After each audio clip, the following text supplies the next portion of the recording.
Bismillah ar-Rahman ar-Rahim. So today's lecture is about the definition of Islamic economics. Actually, I did some homework and found that there are 9 different definitions which have been given by different people. I think even more, but some are so similar that I combined them.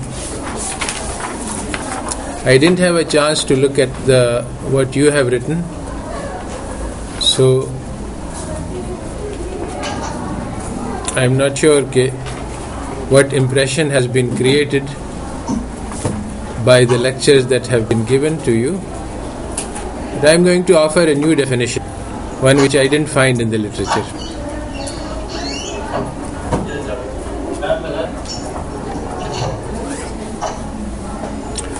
So the definition that I'm going to say is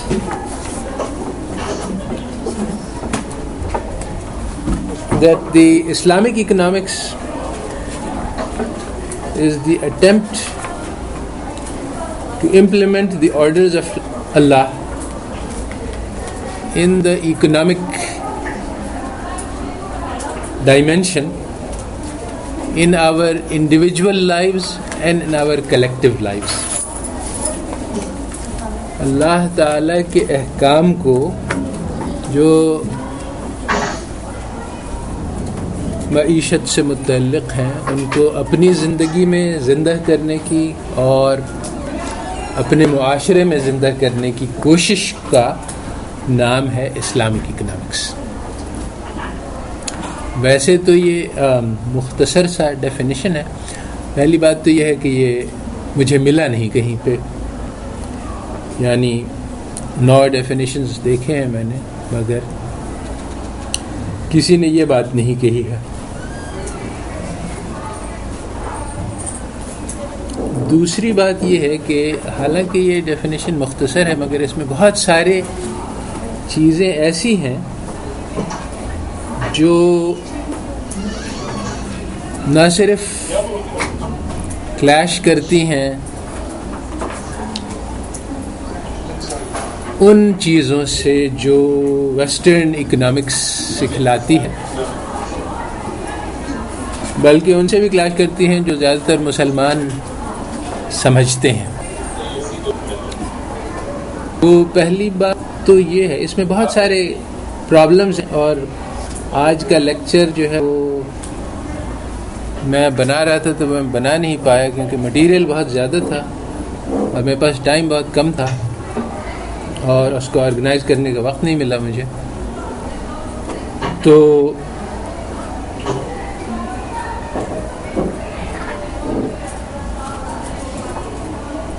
سب سے پہلی بات تو یہ ہے کہ اللہ تعالیٰ کے احکام کیا ہیں جن کو ہمیں زندہ کرنا ہے اپنی زندگی میں اور اپنے معاشرے میں. تو دیکھو یہ قرآن شروع ہوتی ہے الشیطان الرجیم بسم اللہ الرحمن الرحیم الف لام میم ذالک الکتاب لا ریب فیہ ھدی للمتقین الذین یؤمنون بالغیب ویقیمون الصلاۃ ومما رزقناہم ینفقون. تو یہ کتاب ہے جس میں کوئی شک نہیں،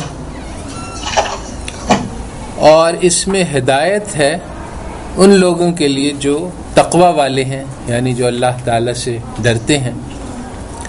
اور ان لوگوں کی کیا صفت ہے کہ ایمان لاتے ہیں غیب میں اور نماز کو قائم کرتے ہیں اور اپنے اس رزق سے جس کو ہم نے ان کو عطا کیا اس میں سے خرچ کرتے ہیں. خرچ کرتے ہیں یہاں پہ مراد ہے اللہ تعالیٰ کی رضا کی خاطر خرچ کرتے ہیں.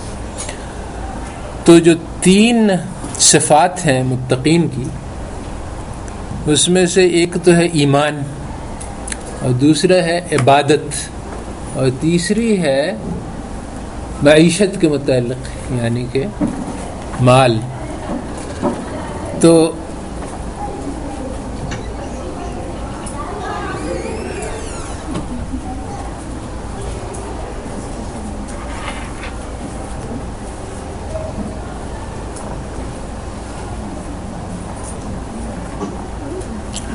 یعنی معاشی احکام جو ہے وہ اسلام کا ایک اہم پہلو ہے. اس کے علاوہ بھی یہ بات ہے کہ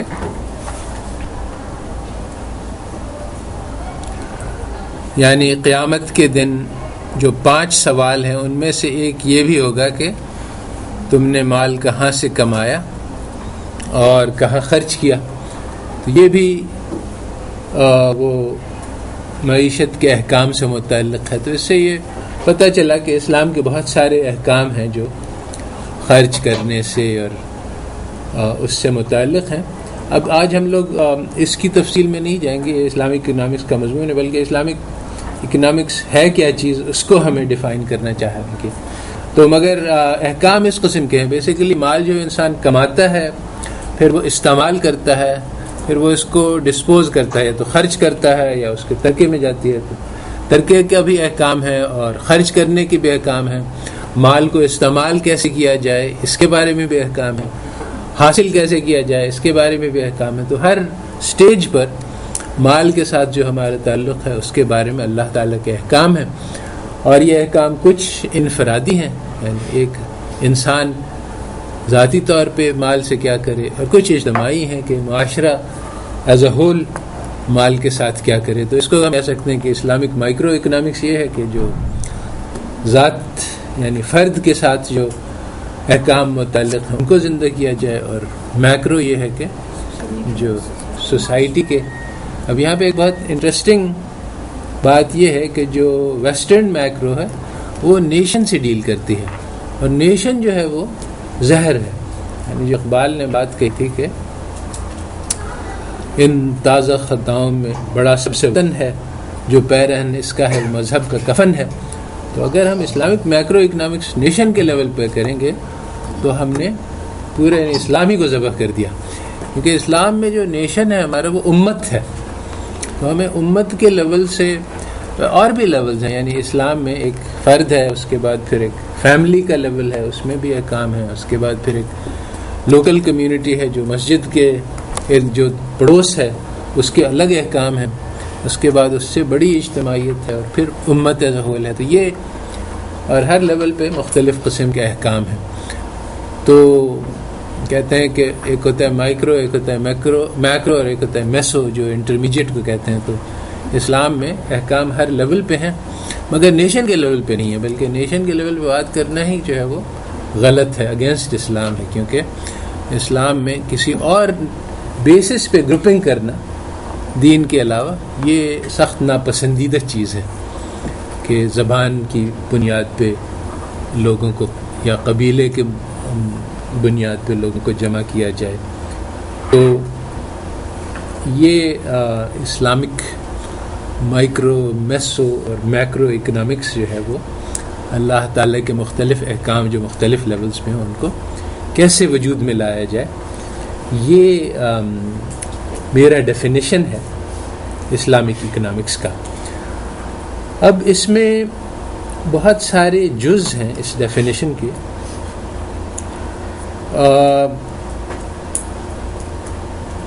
جن میں سے سب سے پہلا تو یہاں میں نے لیکچر شروع کیا تھا لکھنا مگر اس تک پہنچ نہیں سکا میں. ایک قصہ مشہور ہے جو مولانا مثنوی نے، مولانا جلال الدین رومی نے کوٹ کیا ہے کہ کچھ لوگ ایک ہاتھی کو لائے ایک اندھیرے کمرے میں، اور پھر لوگ گئے اور اس کے کسی نے اس کے پاؤں کو چھوا تو انہوں نے کہا کہ یہ تو ایک ستون ہے. کسی نے اس کے کان کو چھوا تو اس نے کہا کہ یہ تو ایک پنکھا ہے. کسی نے اس کے سونڈ کو چھوا تو اس نے کہا کہ یہ تو ایک پائپ ہے. اور کسی نے اس کی پیٹھ کو چھوا تو کہا یہ تو تخت ہے. تو مختلف لوگوں نے مختلف چیزیں بتلائی ہیں. اسی طرح سے جو مختلف ڈیفینیشنز ہیں وہ سب ایک طرح سے جزیات ہیں اسلام کے ڈیفینیشن کے، ان سب کو جمع کیا جا سکتا ہے. تو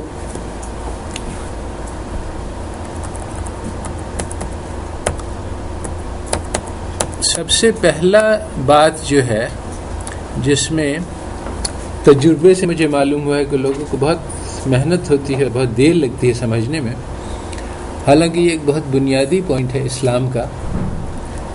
وہ یہ ہے کہ ہمارا سروکار اس محنت سے ہے جس کے ذریعے سے دین وجود میں آتا ہے، اور اس آؤٹ کم سے نہیں ہے، اس کے نتیجے میں دین وجود میں آ جائے گا کہ نہیں آئے گا. جس طرح سے 1.25 لاکھ انبیاء علیہ السلام آئے اور سب نے محنت کی اور سب کے سب کامیاب ہو گئے کیونکہ انہوں نے محنت کر دی دین کی.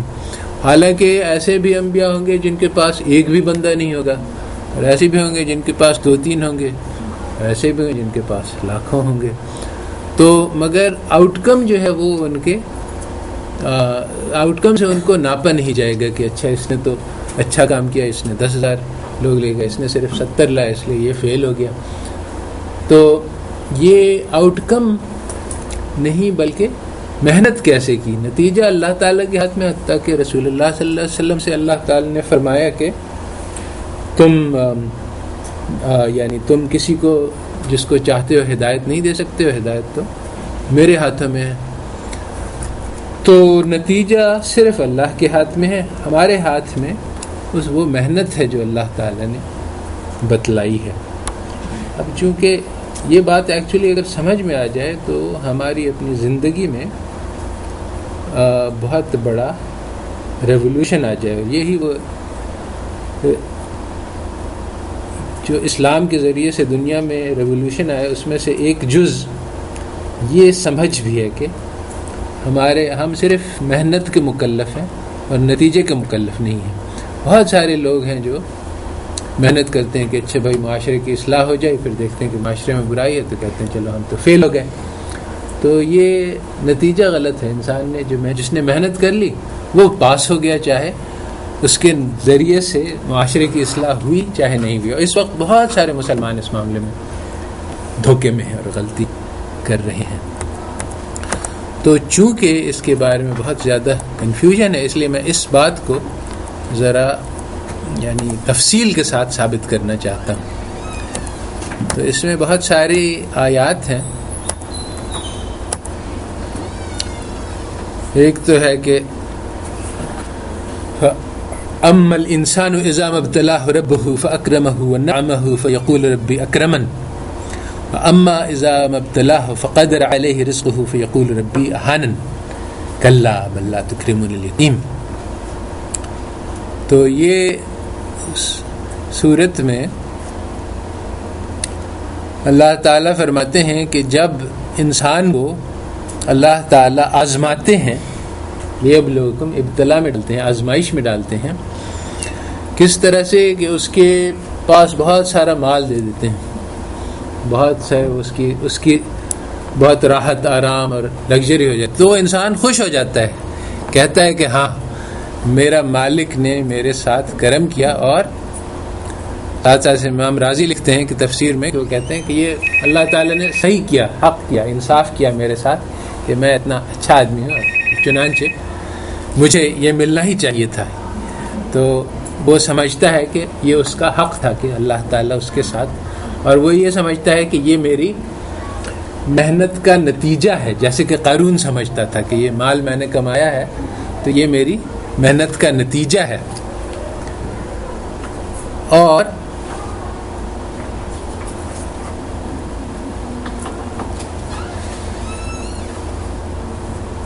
اس میں کئی جگہ یہ بات آئی ہے کہ جب ایک انسان کو، یہ سورہ مریم میں بھی ہے کہ ایک انسان کو جب کوئی ڈرانے والا آتا ہے، اس کو دین کی دعوت دیتا ہے، وہ کہتا ہے کہ دیکھو میں کتنے آرام سے ہوں، میرے پاس تو ہر قسم کی چیز موجود ہے، بیوی بچے مال اولاد سب کچھ ہے. تو میرے رب نے جس طرح سے میرا یہاں اکرام کیا ہے اسی طرح سے اگر آخرت ہوئی تو وہاں بھی میرا اللہ تعالیٰ انتظام کریں گے، اس لیے مجھے کوئی ضرورت نہیں ہے کسی ہدایت کی. تو یہ ایک عام دھوکہ ہے جس میں انسان مبتلا ہوتا ہے کہ یہ دنیا کی جو راحت آرام ہے وہ اللہ تعالیٰ کے انعام کی نشانی ہے اور وہ مطلوب ہے، اور اگر وہ نہیں ہے تو اس کو حاصل کرنے کی کوشش کرنی ہے. اور اسی طرح سے دوسری آیت میں وَأَمَّا إِذَا مَبْتَلَاهُ فَقَدَرَ عَلَيْهِ رِزْقُهُ فَيَقُولُ رَبِّي أَهَنَ. وہ کہتا ہے کہ اگر اللہ تعالیٰ اس کو آزماتے ہیں اس کو تنگی میں ڈالنے سے تو وہ کہتا ہے میرے رب نے تو میری بے عزتی کر دی. اہانت اردو کا لفظ ہے کہ بے عزتی کر دی. تو وہ سمجھتا ہے وہ تو جو تکلیف اور پریشانی اس پہ ہے اس کو آزمائش نہیں سمجھتا ہے، بلکہ وہ یہ کہتا ہے کہ یہ تو اللہ تعالیٰ ناانصافی کر رہے ہیں، ظلم کر رہے ہیں میرے اوپر، میرے ساتھ ایسا کیوں ہو گیا؟ اور بھی بہت سارے لوگ ہیں دنیا میں تو بہت اچھا آدمی ہوں، میرے ساتھ نہیں ہونا چاہیے، اور اتنے سارے برے لوگ ہیں ان کے ساتھ اللہ تعالیٰ یہ معاملہ کرتے کہ اس کو کینسر ہو جاتا ہے اس کو. میں تو اتنا یعنی نمازیں پڑھتا ہوں، عبادت کرتا ہوں، میرے ساتھ اللہ تعالیٰ نے ظلم کر دیا. تو یہ اللہ تعالیٰ اس دونوں سے انکار کرتے ہیں کہ نہیں ایسا نہیں ہے، بلکہ اب یہ اس کو سوچو کہ تمہارے اعمال کیا ہیں، تم کیا کرتے ہو، تم یتیموں کی مدد نہیں کرتے. اس کا جو کنیکشن ہے وہ تھوڑا سوچنے کا، مگر اس وقت ہمارا موضوع نہیں ہے اس لیے ہم اس سے آگے بڑھتے ہیں.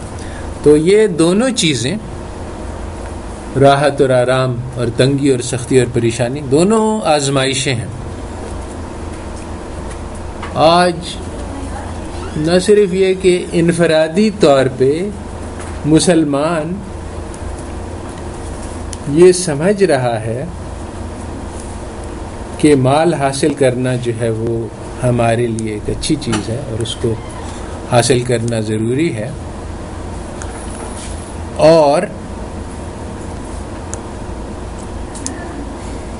یہ سمجھ رہا ہے کہ یہی اکنامکس ہے، کہ اکنامکس یہ ہے کہ مال کو حاصل کیا جائے اجتماعی طور پہ امت کے لیے اور انفرادی طور پہ ہر انسان کے لیے. اور یہی اکنامک ٹیچنگ بھی یہی ہے کہ اکنامکس کا یہ کہنا ہے، جو کنونشنل اکنامکس ہے وہ تو یہ کہتی ہے کہ جتنا مال زیادہ ہے اتنا تمہارا فائدہ ہے، انفرادی طور پہ بھی اجتماعی طور پہ بھی. مائکرو اکنامکس یہ ہے کہ سارے ملک میں ویلتھ کیسے آ جائے، اور مائکرو اکنامکس یہ ہے کہ انسان جو اپنی ویلتھ کو کیسے میکسیمائز کرے، کیونکہ اس کے ذریعے سے پھر وہ اس کا ہیپینس اور سیٹسفیکشن اور ویلفیئر میکسیمائز ہوگا. تو یہ دونوں باتیں یہاں پہ اسلام اس سے نفی کرتا ہے اور اس سے انکار کرتا ہے.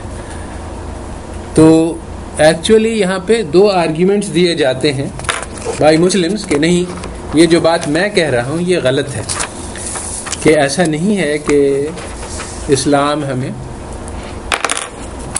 پیسوں کو پرسو کرنا نہیں سکھلاتا ہے، بلکہ دو اس کے دلیل دی جاتی ہے کہ مسلمانوں کو پیسے کے پیچھے پڑنا چاہیے.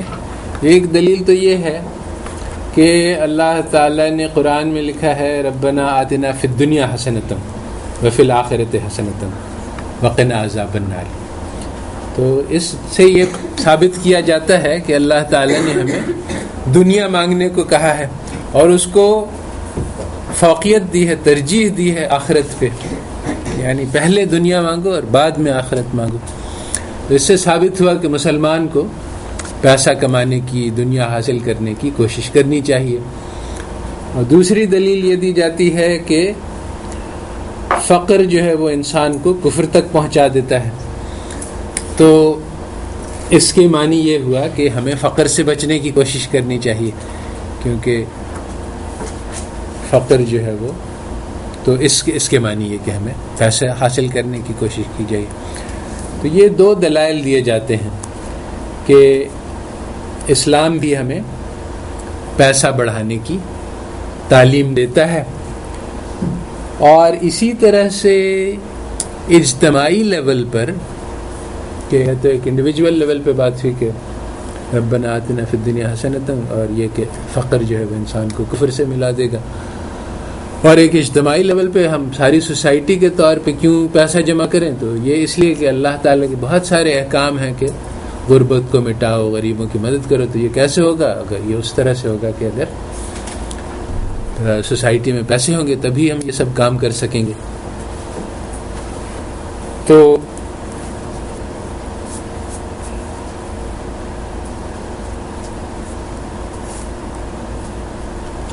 اب میں بریفلی ان تینوں چیزوں کے خلاف دلائل دینا چاہتا ہوں. یہ تینوں باتیں غلط ہیں. سب سے پہلے تو ربنا آتنا فی الدنیا حسنۃ وفی الآخرۃ حسنۃ وقنا عذاب النار. یہ آیت کو کانٹیکسٹ میں لے جا کے دیکھنے کی ضرورت ہے کہ اس سے پہلی والی آیت کیا کہہ رہی ہے, تو اس سے پچھلی والی آیت کیا کہتی ہے, کسی کو پتہ ہے؟ بہت اچھا.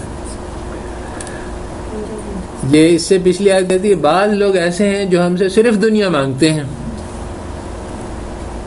تو ان کو اللہ تعالیٰ کیا کہہ رہے ہیں کہ تم ایسا نہ کرو کہ صرف دنیا مانگو, بلکہ اس میں آخرت کو بھی جوڑ دو. اب یہاں پہ ایک حکمت ہے اور ایک بلاغت ہے, قرآن کی ترتیب ہے, اسلام کی ترتیب ہے کہ ہر انسان کو قرآن میں بہت سارے پیغام ہیں, کیونکہ یہ سارے انسانوں سے خطاب کر رہی ہے ایک وقت میں, جس میں کافر بھی ہیں, فاسق بھی ہیں, اور ابتدائی درجے کے مسلمان بھی ہیں, اور منتہی بھی ہیں. تو ہر ایک کے لیے الگ خطاب ہے, اور بعض جگہ پہ بہت یعنی شدید مذمت آئی ہے دنیا کی, اور بعض جگہ پہ یہاں پہ اس آدمی کو سے بات کر رہے ہیں اللہ تعالیٰ جو صرف اللہ تعالیٰ سے دنیا مانگتا ہے, کہتا ہے کہ ایسا نہ کرو, اس میں آخرت بھی جوڑ دو, اور آخرت کو بعد میں جوڑو, کیونکہ اس وقت جو آدمی صرف دنیا مانگ رہا ہے اس کو اس بات پہ لانا کہ سارا یعنی دنیا کو چھوڑ ہی دو اور صرف آخرت ہی مانگو, یہ اس کا سٹیج نہیں ہے ابھی. تو کہتے ہیں ربنا آتنا, مانگو دنیا, اس میں کوئی مذاق نہیں, آخرت بھی مانگ لو ساتھ ساتھ, کیونکہ وہ لوگ جو صرف دنیا مانگتے ہیں ان کو دنیا تو میں دے دوں گا, مگر آخرت میں ان کا کوئی حصہ نہیں. تو یہاں پہ یعنی جو بظاہر نظر آتا ہے صرف اس آیت کو دیکھنے سے کہ دنیا مانگنے کی ترغیب دی جا رہی ہے, اس کا اپوزٹ ہے. یہ تو دنیا مانگنے والوں کو آخرت مانگنے کی ترغیب دی جا رہی ہے. تو اس کا جو مطلب نکالا جاتا ہے کہ ہم دنیا کی طلب کریں, اس کا اپوزٹ مطلب اس کا بنتا ہے جب کانٹیکسٹ میں اس کو دیکھا جائے. اسی طرح سے یہ کہ فقر جو ہے وہ انسان کو کفر تک پہنچا سکتا ہے, یہ بات بالکل صحیح ہے, اور اس کو حضرت عمر نے اس طرح سے کہا کہ یہ دونوں آزمائشیں ہیں, فقر بھی آزمائش ہے اور دولت بھی آزمائش ہے, اور ان کے نزدیک دولت جو ہے وہ زیادہ سخت آزمائش ہے, اور جو بہترین چیز ہے, اور یہ حدیث میں ہے کہ وہ بالکل اپنی ضرورت کے مطابق روزی, نہ ضرورت سے زیادہ نہ ضرورت سے کم. اگر ضرورت سے زیادہ ہے تو پھر اس پہ شکر واجب ہو جاتا ہے, جو انسان کرنے میں مشکل ہوتی ہے, اور اگر بہت زیادہ ہو جائے تو کئی جگہ پہ آئے قرآن کی, جب انسان کو عطا کرتے ہیں تو وہ باغی بن جاتا ہے, بجائے اس کے کہ وہ اللہ تعالیٰ کا شکر گزار بنے, وہ کہتا ہے, وہ اترانے لگتا ہے, کہتا ہے جیسے قارون نے کیا کہ میرے پاس تو اتنی ساری دولت ہے اور یہ سب میں نے اپنی عقل سے کمائی ہے. اسی طرح سے فقر بھی آزمائش ہے, انسان کو اگر ضرورت سے کم ہو تو اس کی آزمائش ہے, اس آزمائش میں فیل ہو گیا تو وہ کفر تک پہنچ سکتا ہے. تو یہ دونوں چیزیں اللہ تعالیٰ سے یعنی پناہ مانگنے کی ہیں کہ نہ ہم چاہتے ہیں کہ ہم فقیر ہو جائیں, یہ بھی ایک آزمائش ہے اللہ تعالیٰ سے, اور ہر انسان کو یہ اس سے تو بہت مشکل ہے کہ مجھے بہت زیادہ دولت نہیں دے, کیونکہ انسان سمجھتا ہے کہ دولت آزمائش نہیں ہے, مگر حقیقت یہ ہے کہ جو آپ کی ضرورت سے زائد ہے وہ آپ کے لیے ابتلا ہے, کیونکہ آپ کی ضرورت تو پورا نہیں کر رہا ہے. تو رسول اللہ صلی اللہ علیہ وسلم نے یہ بات کئی طرح سے سمجھائی صحابہ کو. کہتے ہیں کہ انسان کہتا ہے کہ میرا مال, مگر مال تو اس کا وہ ہے جو اس نے کھا کر خرچ کر دیا, یا پہن کر خرچ کر دیا, یا صدقہ دے دیا.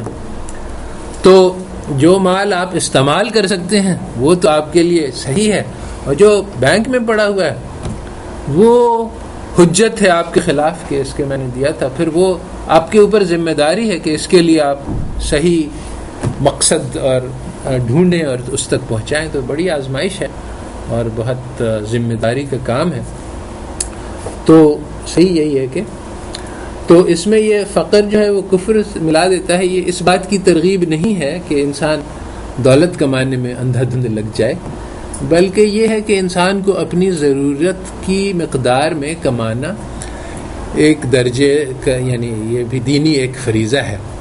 اور صحیح ہے، تو انسان کو اپنی ضرورت کے مطابق کمانا چاہیے، مگر یہ کہ میکسیمائز اس کا کوئی کانسیپٹ نہیں ہے۔ ضرورت کے مطابق کمانا ہر انسان کو ضروری ہے، کیونکہ اگر وہ نہیں کمائے گا تو وہ معاشرے کے اوپر ایک بوجھ بنے گا، اور یہ مطلوب نہیں ہے، اسلامک ٹیچنگز کے خلاف ہے۔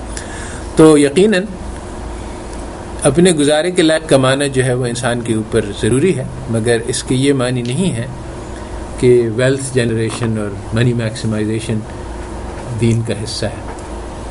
تو یہ تو دوسری بات۔ تیسری بات یہ کہ اچھا بھائی، معاشرے ایز اے ہول میں پاورٹی ہے، اس کو ہم کو ریموو کرنا ہے، تو اس کے لیے نیشن کے لیے ہمیں گروتھ کو میکسیمائز کرنا چاہیے اور جی این پی پر کیپٹا کو بڑھانا چاہیے۔ بات یہ ہے کہ اگر ہم دیکھتے ہیں پریکٹیکل ایکسپیرینس ممالک کا، تو دیکھتے ہیں کہ امریکہ میں بے تحاشا جی این پی پر کیپٹا میں انکریز ہوئی، ساتھ ساتھ پاورٹی بھی بے تحاشا انکریز ہوئی۔ تو اگر یہ ہوتا کہ پاورٹی ریموول کا تعلق ہے پیسے کے بڑھانے سے، تو وہاں ہو چکا ہوتا، مگر بہت ساری اسٹڈیز شو کرتی ہیں کہ ایسا نہیں ہوتا ہے۔ کیپٹلزم کا سسٹم ایسا ہے کہ اچھا کہ وہ کہتے ہیں کہ ایک چیز ہے جس کو کہتے ہیں ٹرکل ڈاؤن ایفیکٹ، کے پیسہ جمع کر لو اور وہ خود بخود غریبوں تک پہنچ جائے گا، اور یہ بات بالکل ہی حقیقت کے خلاف ہے۔ بلکہ میں نے ایک آرٹیکل لکھا ہے دا ویکیوم کلینر ایفیکٹ، کے اصل میں جو ہے وہ جب کیپٹلزم چلتا ہے تو وہ پیسہ نیچے سے سمیٹ کر اوپر تک پہنچا دیتا ہے، اور اس کا یعنی بہت سارے شواہد ہیں آج کل، یعنی اسٹیگلٹس نے لکھا ہے، بہت مشہور ہو گئی ہے کہ ٹاپ 1% کے پاس جتنا پیسہ ہے وہ 80% ساری دنیا کی دولت ہے، اور باٹم 99% کے پاس کچھ بھی نہیں ہے، اور یہ بڑھتا جا رہا ہے سچویشن۔ یہ ڈسپیرٹی جو ہے یہ نہیں کہ کم ہو رہی ہے، جو کہ ٹرکل ڈاؤن اگر ہوتا تو ویسا ہوتا، بلکہ ویکیوم کلینر چل رہا ہے کہ وہ نیچے سے اور کھینچ کے اوپر لے جا رہے ہیں۔ تو یہ تیسری بات بھی غلط ہے کہ پیسہ جمع کرنے سے غربت نہیں مٹے گی۔ تو یہ جو اسٹینڈرڈ اکنامک تھیوری ہے، یہ ساری کی ساری اسی بات کے متعلق ہے کہ انسان یعنی انفرادی طور پہ کیسے اپنی یوٹیلٹی کو، ویلتھ کو میکسیمائز کرے، اور کیسے ایک معاشرہ ایز اے ہول اپنے جی این پی کو میکسیمائز کرے، اور اس کا اسلام سے کوئی تعلق نہیں۔ تو اب جو بنیادی بات یہ ہے کہ اکنامک تھیوری کی بنیاد پڑی ہے یوٹیلٹی تھیوری پہ۔ یوٹیلٹی تھیوری جو ہے وہ ایک فلسفہ ہے جس کا کہتے ہیں کہ آؤٹ کم اورینٹڈ ہے، کہ دو طرح کی یعنی چیزیں ہیں، ایک آؤٹ کم اورینٹیشن ہوتا ہے، ایک پروسیس اورینٹیشن ہوتا ہے، کہ وہ طریقہ جس کے ذریعے سے کام کیا جائے، اور ایک یہ ہے کہ وہ رزلٹ۔ تو جیسے مشہور انگریزی کا محاورہ ہے کہ it's not whether you win or lose, it is how you play the game. تو اس میں یہ دو باتیں آ گئی ہیں، ایک تو یہ ہے کہ آدمی اسکور دیکھے کہ 3-2 ہم جیت گئے، بس دیٹ از واٹ میٹرز، اور جس طرح سے بھی ہو سکے، اور دوسرا ہے کہ نہیں، اگر آدمی جو ہے وہ کھیل جو ہے وہ رولز کے مطابق کھیلے، اور تو پھر ہار جیت تو سیکنڈری ہے۔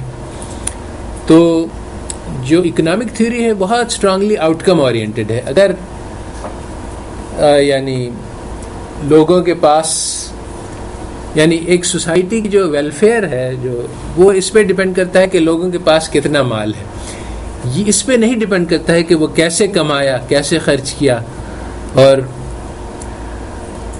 یعنی وہ پروسیس جو جس سے اسلام بہت کنسرنڈ ہے کہ حلال طریقے سے کماؤ، حلال کھاؤ، حلال طریقے سے استعمال کرو، حلال طریقے سے خرچ کرو، یہ ایشوز نہیں ہیں، بلکہ جس آدمی کے ہاتھ میں جو آ گیا اس کی یوٹیلٹی اس سے ڈٹرمن ہوتی ہے کہ اس کے پاس گڈز کتنے ہیں، کیسے آئے اس سے مطلب نہیں، کیسے استعمال کر رہا ہے اس سے مطلب نہیں، دوسروں کے پاس کیا ہے اس کی ذمہ داری کیا ہے، اس سے کوئی مطلب نہیں۔ تو یہ اکنامک تھیوری کی کانسیپٹ ہے، اور جو ہماری کانسیپٹ ہے وہ اس سے بالکل اپوزٹ ہے کہ وہ پروسیس سے متعلق ہے، آؤٹ کم سے متعلق نہیں ہے۔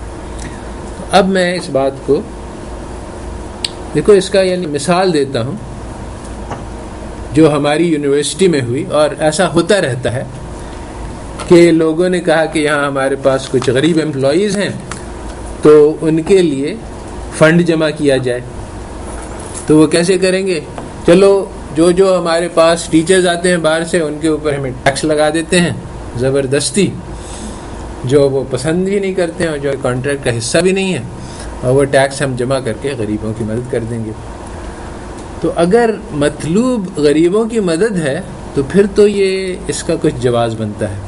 اگر مطلوب وہ پروسیس ہے، اور میرا یہاں پہ آرگیومنٹ یہی کہ پروسیس ہے کہ انسان کے دل میں غریبوں کا درد پیدا ہو جائے اور اس کو وہ صدقہ کرنے کا ثواب حاصل ہو جائے، تو یہ دونوں چیزیں فوت ہو گئیں اگر اس پروسیس میں، کہ نہ انسان کے دل میں درد پیدا ہوا بلکہ اس کے دل میں درد پیدا ہو کہ یہ لوگ میرے اوپر ظلم کیوں کر رہے ہیں، اور غریبوں کے خلاف ریسنٹمنٹ پیدا ہو کہ یہ لوگ میرا پیسہ چوس کے لے جا رہے ہیں. تو اگر پروسیس ہے تو پھر یہ بالکل غلط ہے، اگر آؤٹ کم ہے تو بالکل صحیح ہے. تو یہاں بڑے بڑے دیندار لوگ بیٹھے ہوئے اور انہوں نے یعنی فقہ اور شریعت پڑھ کے یہ فیصلہ کیا. میں موجود تھا اس پہلے، میں نے کہا کہ یہ تو اس طرح سے ہے کہ ہم کہیں کہ چلو غریبوں کی مدد نہیں ہے، فلانے آدمی کے جیب میں ڈاکہ ڈالو، وہ ہمارا امپلائی بیٹھا ہے، اس بیچارہ مجبور بھی ہے، تو نکالو پیسے، نہیں نکالو گے تو فائر کر دیں گے. تو اب وہ بیچارہ کہ پیسے نکال کے ہم نے دے دیے، خوش ہو گئے کہ ہم نے غریبوں کی مدد کر دی. یہ تو کوئی بات نہیں، مگر میری بات کسی کو سمجھ نہیں آئی. یہ جو رابن ہوڈ کی کانسیپٹ ہے یہ اسلامک کانسیپٹ نہیں ہے، کیونکہ وہ جو یعنی ناجائز ذرائع سے اچھے مقاصد کو حصول کرنا اسلام میں نہیں ہے، بلکہ ہمیں ہر موقع پہ دیکھنا ہے کہ وہ جو ذریعہ ہے وہ خود جائز ہے کہ نہیں. اس کی کئی مثالیں اسلامک ہسٹری میں آئی ہیں، جیسے حضرت امیر معاویہ کا ایک ٹریٹی تھی کسی قوم کے ساتھ، مجھے یاد نہیں ہے، تو انہوں نے ایک فیصلہ کیا کہ جب ٹریٹی ایکسپائر ہو رہی تھی جس رات کو، تو اگلے دن انہوں نے کہا کہ سرپرائز اٹیک کیا جائے اور ہم پورا وہ جیت جائیں گے. ان کو ان کی اس کی طرف سے کوئی تیاری نہیں تھی، تو سرپرائز اٹیک میں بہت قوی امید تھی کہ ہم لوگ جیت جائیں گے، اور مقصد بھی اسلامک تھا کہ اسلام کا غلبہ ہو جائے. تو مگر جب کچھ علماء کو یہ بات معلوم ہوئی تو انہوں نے کہا کہ یہ نہیں صحیح ہے، اور جب ہم نے اس کے ساتھ معاہدہ کیا ہے تو فوراً اس کے بعد حملہ نہیں کر سکتے اس کو. حالانکہ ٹیکنیکلی یہ بات بالکل جائز ہے کہ ٹیکنیکلی ہمارا معاہدہ ایکسپائر ہو گیا، اس کے بعد ہمارا کوئی معاہدہ نہیں ہے، حملہ کر دیں. مگر انہوں نے کہا کہ نہیں، پھر بھی شریعت میں اس کی گنجائش نہیں، تو انہوں نے روک دیا، فتح کو چھوڑ دیا. اسی طرح سے وہ اقبال کا شعر ہے بہت مشہور،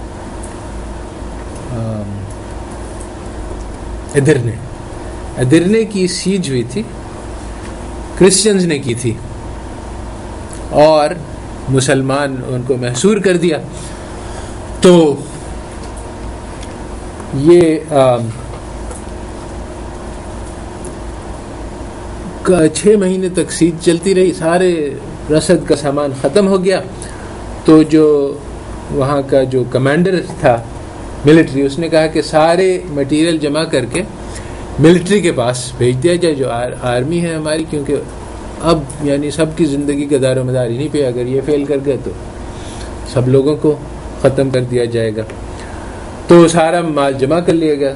قاضی کو خبر ہوئی تو قاضی نے کہا کہ ٹھیک ہے، مسلمانوں کا تو مال جمع کر سکتے ہو، کرسچنز کا مال نہیں جمع کر سکتے. کیوں؟ اس لیے کہ ہم نے کرسچنز سے وہ فدیہ لیا ہوا ہے، اور فدیہ کیا ہے؟ یہ اس بات کی قیمت ہے کہ ہم ان کو پروٹیکٹ کریں گے. تو انہوں نے جو کام ہم کر رہے ہیں اس کے لیے انہوں نے پے کیا ہوا ہے، اب ان سے مزید ہم پیسہ نہیں لے سکتے اسی کام کے لیے پھر سے. بڑی عجیب بات ہے. مگر قاضی نے جب فیصلہ کیا تو وہ سارا مال کرسچنز کو واپس کر دیا گیا، حالانکہ باہر کرسچنز کھڑے ہیں. اور یعنی امریکہ میں جب جاپانی نے حملہ کیا تو جاپانی وہ سب کو بند کر کے انہوں نے کنسنٹریشن کیمپس میں ڈال دیا امریکہ میں. اسی طرح سے ہر جگہ ایسا ہوتا ہے. اور مشہور مقولہ ہے انگریزی کا کہ all is fair in love and war، اور ان کا یہی خیال ہے کہ جنگ ہو رہی ہے تو کوئی قانون اس پہ اطلاق نہیں ہے، وہ چاہیں تو سارے کرسچنز کو قتل کر دیں، کوئی پوچھنے والا نہیں، اور وہ کہتے ہیں کہ یہ تو انسانی فطرت ہے، اس کے خلاف تو مسلمانوں نے یہ جو کارنامہ کیا یہ کوئی اور قوم اس کی مثال ہی نہیں دے سکتی ہے۔ تو ہوا کیا اس کے بعد پھر کہ کرسچنز غالب آ گئے اور فتح ہو گئی ان کو، مگر اس عمل کی برکت سے اللہ تعالیٰ نے پھر سے مسلمانوں کو فتح دی، بہت تھوڑے دن میں 1 سال یا 2 سال کے اندر پھر سے مسلمانوں نے اس کو ریکیپچر کر لیا۔ تو means do not, ends do not justify means, یہ ہے جو بنیادی بات ہے کہ ہمارے مقاصد جو ہے وہ جو گولز ہیں وہ اینڈز کو یعنی مینز کو جسٹیفائی نہیں، پروسیس کو صحیح ہونا ہے، اسٹرگل جس طرح سے کر رہے ہیں وہ اللہ تعالیٰ کے احکام کے مطابق ہونی چاہیے۔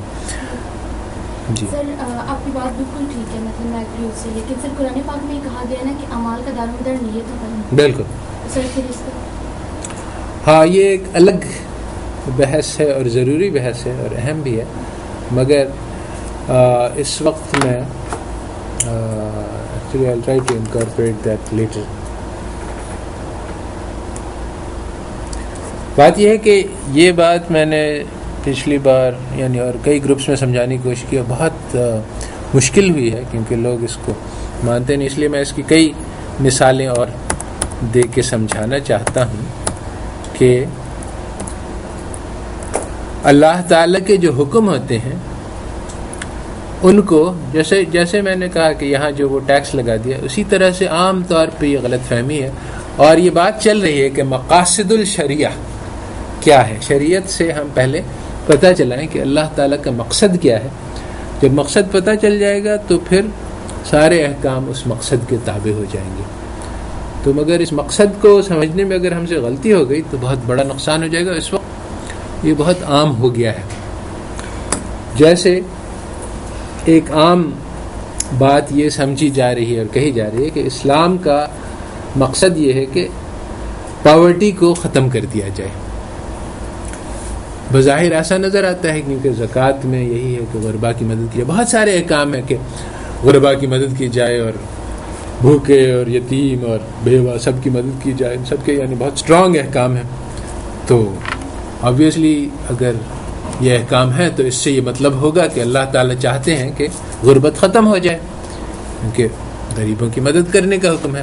تو یہ غلط فہمی ہے اور یہ بہت عام ہے، یعنی اگر یہ میں نے کہا تو ایک فورم پہ ویب سائٹ پہ جس پہ ڈسکشن ہو رہا تھا 100% لوگ میرے خلاف تھے کہ نہیں یہ بات صحیح نہیں ہے جو آپ کہہ رہے ہیں، کہ مطلوب تو یہ ہے کہ ہم محنت کریں غربت کے خلاف، یہ مطلب نہیں ہے کہ غربت ختم ہو جائے۔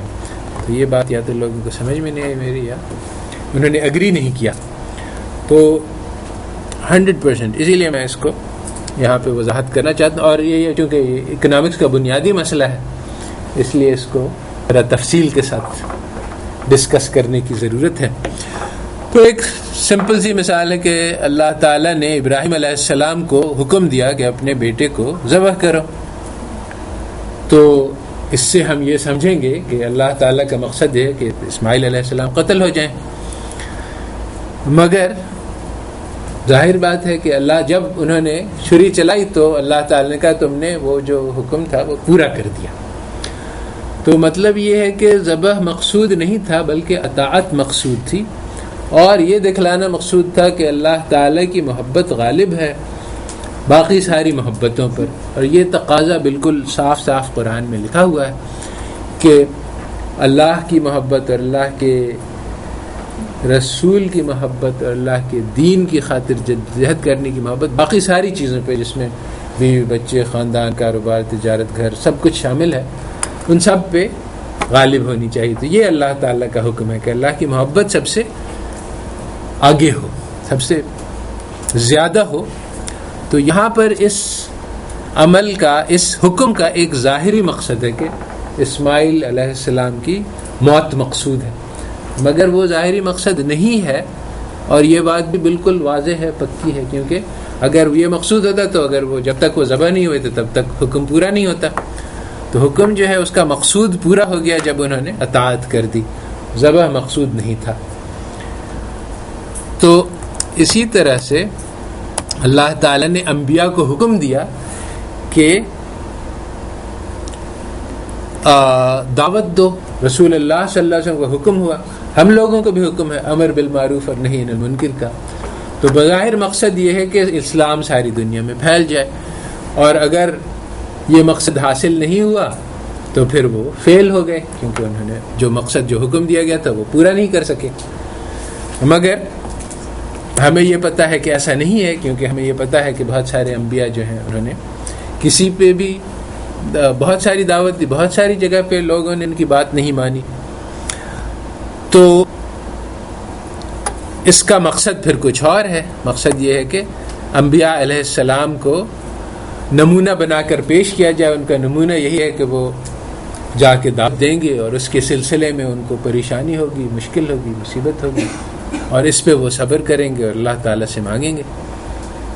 تو انبیاء کو نمونہ بنانا, ہدایت تو صرف ان کو ملے گی جو اللہ تعالیٰ چنتے ہیں, اور اس کا ذریعہ اور سبب انبیاء کو بنایا جائے گا, اور اللہ تعالیٰ کی حجت کو پورا کیا جائے. یہ بھی ایک مقصد ہے کہ وہ لوگوں کے پاس, اور یہ اللہ تعالیٰ نے قرآن میں لکھا ہے کہ وہ یہ نہ کہہ سکیں کہ بعد میں کہ ہم تک کوئی ڈرانے والا نہیں پہنچا. یہ بھی ایک مقصد ہے.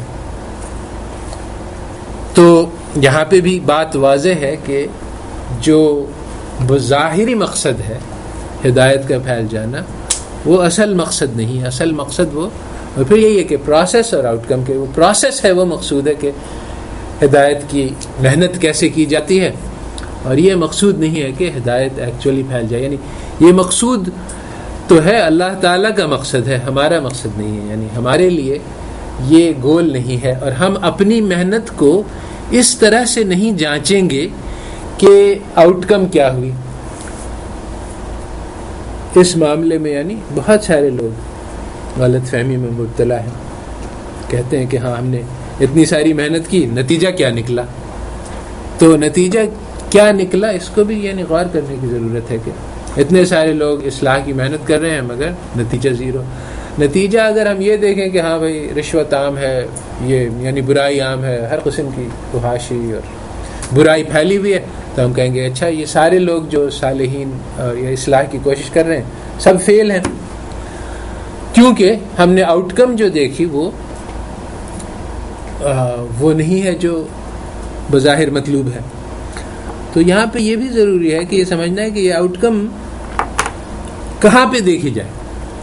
آؤٹ کم میں ہمیں یہ نہیں دیکھنا ہے کہ معاشرے کی اصلاح ہوگی, نہیں, ہمیں یہ دیکھنا ہے کہ یہ جو محنت ہے, یہ محنت اللہ تعالیٰ کی خاطر اگر کی جا رہی ہے, نیت والا معاملہ صحیح ہے اگر, تو پھر اس کا نتیجہ دلوں میں نکلے گا کہ اس کے اندر انسان کے اندر خشوع پیدا ہو جائے گا, خضوع پیدا ہو جائے گا, انسان کے اندر تعلق اللہ پیدا ہو جائے گا, قرب پیدا ہو جائے گا, اس کے اندر وہ تقویٰ پیدا ہو جائے گا. تو یہ نتیجہ ہے. اگر یہ نتیجہ نکل رہا ہے, باقی ساری دنیا جو ہے وہ غلط طرف جا رہی ہے, اور ایک آدمی ہے جو لگا ہوا ہے کہ اصلاح کے لیے, تو دنیا میں کوئی اس کی بات نہ سنے, اس کے اندر وہ نتیجہ پیدا ہو جائے گا, بشرطے کہ اس کی عمل جو ہے وہ صحیح طریقے سے ہے, جس میں نیت کا بہت بڑا دخل ہے. اگر وہ آدمی اس لیے کر رہا ہے کہ ریاکاری مقصود ہے یا اور کوئی جذبہ ہے اللہ تعالیٰ کی رضا کے علاوہ, تو پھر وہ عمل بھی ہوگا مگر اس کا وہ نتیجہ نہیں نکلے گا جو مطلوب ہے. تو یہ بھی ایک بہت اہم بات ہے کہ جو کرائیٹیریا ہے اس کو صحیح کرنا پڑتا ہے. یہ بہت ضروری ہے کہ ہم لوگ جو اسکیل ہے جس سے میجر کر رہے ہیں سکسیس, وہ صحیح رکھیں. کہ اگر ہم آؤٹ کمز کی طرف دیکھیں گے تو ہم مایوس ہو جائیں گے, ہم سمجھیں گے کہ کچھ نہیں ہوا, ہم کہیں گے اتنی ساری میں نے محنت کی بیکار گئی, تو اس لیے اس کو چھوڑ دینا چاہیے.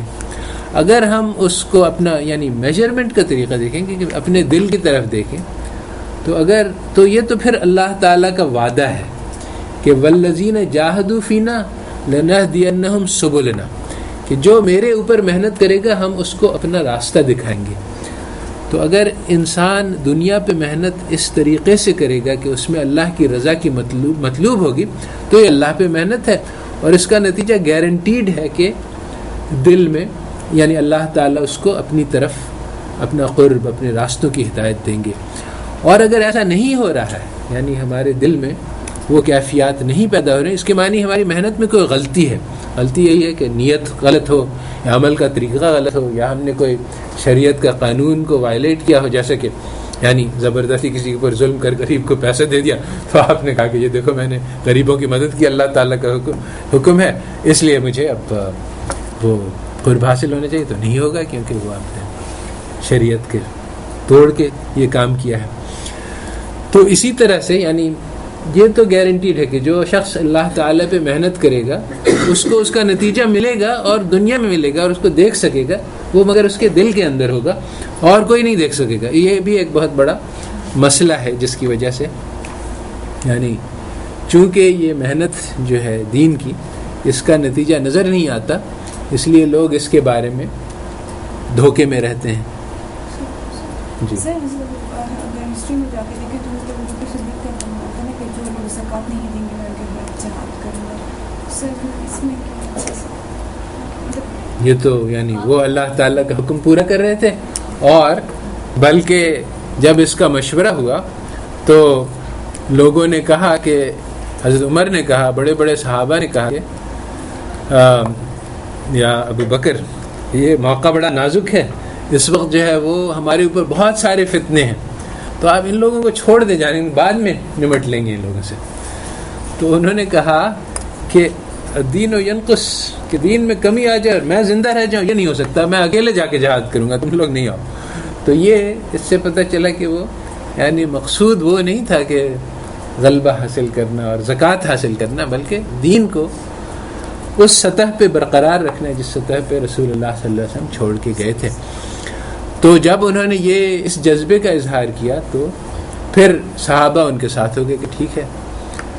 صحابہ ساتھ ہو گئے تو مکہ جو ہے وہ مردوں سے خالی ہو گیا. 3 دن اذان نہیں پڑی مکہ میں، مکہ نہیں، مدینہ میں. صرف عورتیں، بچے اور معذور رہ گئے تھے، اور خطرے کا زمانہ تھا، اور لوگوں نے کہا کہ یہ تو سب قتل ہو جائیں گے، ہمارے پیچھے میں حملہ ہو جائے گا، مگر اللہ تعالی نے حفاظت فرمائی. تو وہی ہے کہ جو ہمارے اوپر حکم ہے، ذمہ داری ہے، اس کو پورا کرنا ہے، چاہے مینز نظر نہیں آئے. تو یہ یعنی ایک طرح سے یعنی جو پریکٹیکل طریقے سے سوچیں تو ان کا فیصلہ بالکل غلط تھا، کیونکہ وہ لوگ تھوڑے تھے اور جو نافرمان تھے اور بغاوت تھی وہ سارے عربستان میں پھیلی ہوئی تھی. کہ اب تو رسول اللہ صلی اللہ علیہ وسلم کا انتقال ہو گیا، مسیلمہ کذاب نے اپنا دعویٰ آگے بڑھا دیا تھا اور بہت پاپولر ہو رہا تھا، اور ہر جگہ سے لوگوں نے کہا کہ اب وہ چلے گیا، دین ختم ہو گیا اسلام. تو ان کے اس ہمت سے پھر اسلام پھر سے مجتمع ہوا، مگر یہ پریکٹیکل ڈیسیجن نہیں تھا، یہ ایک دین کا جذبہ تھا. وہی کہ جو میرے اوپر ذمہ داری دی گئی اس کو میں پورا کروں، چاہے آؤٹ کم کچھ بھی ہو. تو اسی طرح سے جہاد جو ہے وہ ہمارے اوپر فرض ہے بعض سچویشنز میں، مگر اس کے ساتھ ساتھ کافی مختلف قسم کی ایویڈنس ہے. ایک تو جہاد سے ہے کہ ہم دشمنوں کو ہرا دیں اور ان پہ غلبہ حاصل کریں اور اسلام کا غلبہ ہو جائے، مگر بہت سارے ایویڈنس ہے کلیئر کہ یہ مقصد نہیں ہے، بلکہ مقصد یہ ہے کہ مسلمانوں کو آزمایا جائے کہ کیا وہ سب کچھ قربان کرنے کے لیے تیار ہیں. چنانچہ لکھا ہے کہ شہادت ہے مطلوب و مقصود مومن، نہ مال غنیمت نہ کشور کشائی. تو یہ دس از ایگزیکٹلی اگین الٹی بات ہے، یعنی آؤٹ کم کے اعتبار سے. جنرل پیٹن مشہور ہے، اس نے کہا تھا کہ You don't win a war by dying for your country, you win by making the other fellow die for his. تو اس کو تو وننگ مقصود تھی، اور اس نے کہا کہ بھائی یہ کیا بات ہے کہ you should die for your country. اس کو دوسرے آدمی کو ڈائی کرواؤ اپنی کنٹری کے لیے، تب تمہاری فتح ہوگی. تو عقل کا یہی تقاضا ہے کہ بھائی ہم شہید کیوں ہوں، ہم اس کو شہید کریں گے تب ہماری فتح ہوگی. تو خود شہید ہونا جو ہے یہ تو کاؤنٹر پروڈکٹیو ہے. تو یہاں پہ مقصود یہی ہے کہ ہمارا تو یعنی امتحان یعنی آؤٹ کم کہ فتح حاصل ہو جائے، یہ مقصود نہیں ہے.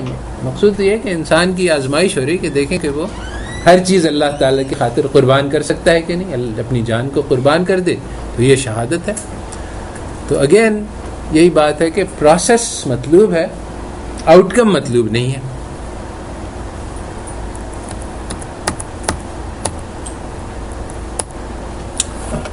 یہ سورہ رحمان میں ہے. وَإِذَا قِيلَ لَهُمْ انفقوا،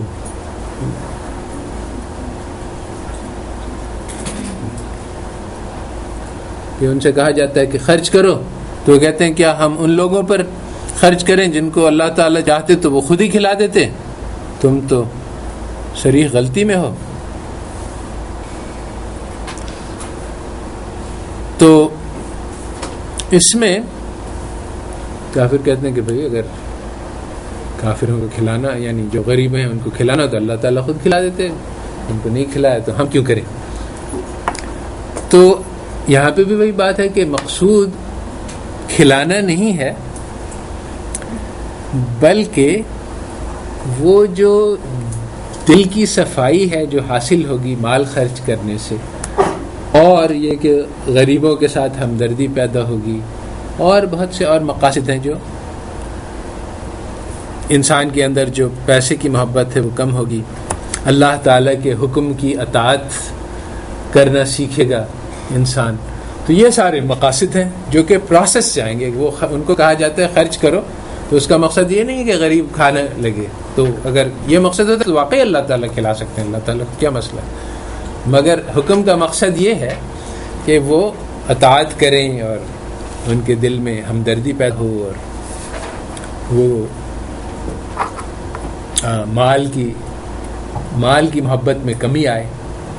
یہ مقاصد ہیں، اور جو ظاہری مقصد ہے وہ نہیں ہے. اسی طرح سے ہم دو عام مثال دیتے ہیں جو آرڈنری لائف سے ہیں، جس میں انسان آسانی سے مقصد کو کنفیوز کر سکتا ہے. ایک تو جاگنگ کی مثال ہے کہ ایک آدمی دوڑا چلا جا رہا ہے تیزی، تو ہم گاڑی میں ڈرائیو کر رہے ہیں، تو روک کے ارے بھائی آپ جلدی میں لگتے ہیں، آپ کو کہیں پہنچا دوں میں. تو وہ کہے گا نہیں، مجھے کہیں پہنچنا نہیں ہے، مقصود فی نفسہ ہی جاگنگ ہی ہے. تو اس لیے یعنی اگر ہم سمجھے کہ اچھا یہ اتنا تیزی سے جا رہا ہے کہیں پہنچنا مقصود ہے، تو پھر وہ غلط فہمی ہو جائے گی ہمیں. اسی طرح سے ایک قسم کی ایکسرسائز ہوتی ہے، اس کو کہتے ہیں آئسومیٹرک ایکسرسائز. اس میں بیٹھے یعنی اگر میں یہاں بیٹھ کے اپنے اس ڈیسک کو پریس کروں زور سے، تو یہ ہاتھوں کے مسلز جو ہیں یہ اسٹرینتھن ہے. اس کو میں بیٹھے 10 مرتبہ کر لوں، تو اگر روزانہ کروں تو مسلز میرے بڑھ جائیں گے. تو اس میں یعنی دیوار کو دھکا لگانے کا بھی کہا جاتا ہے. تو یہ آفس والوں کے لیے ایکسرسائز کا طریقہ ہوتا ہے جو میدان میں جا کے بھاگ دوڑ نہیں کر سکتے. تو اب ہم کسی سے کہیں گے دیکھو ایسا کیا کرو کہ روزانہ 10 بار جو ہے اس دیوار کو دھکا لگایا کرو زور سے. تو وہ آدمی اگر سمجھنے والا نہ کرے اس کے مسلز امپروو ہو جائیں گے. اگر وہ یہ سمجھے کہ ہم نے اس لیے کہا ہے کہ وہ دیوار ہل جائے گی، تو وہ تھوڑی دیر میں جو ہے وہ کہے گا کہ نہیں یار یہ تو اس سے کچھ ہوتا نہیں ہے. میں نے بڑی کوشش کی، 10 دن اپنی پوری محنت لگا کے دیکھی، دیوار بالکل ٹس سے مس نہیں ہوئی، اس لیے جو ہے وہ یہ بیکار کام ہے. تو اسی طرح سے مسلمان کہتے ہیں کہ ہم نے بڑی محنت کی، اصلاح کی کوشش کی، مگر کوئی سنتا نہیں ہے، تو اس کو چھوڑ دو. تو ہماری کامیابی جو ہے وہ اطاعت ہے. اللہ تعالیٰ کے جب امر کو ہم نے پورا کر دیا تو ہم کامیاب ہو گئے. اس پہ نہیں منحصر ہے کہ نتیجہ نکلا کہ نہیں نکلا.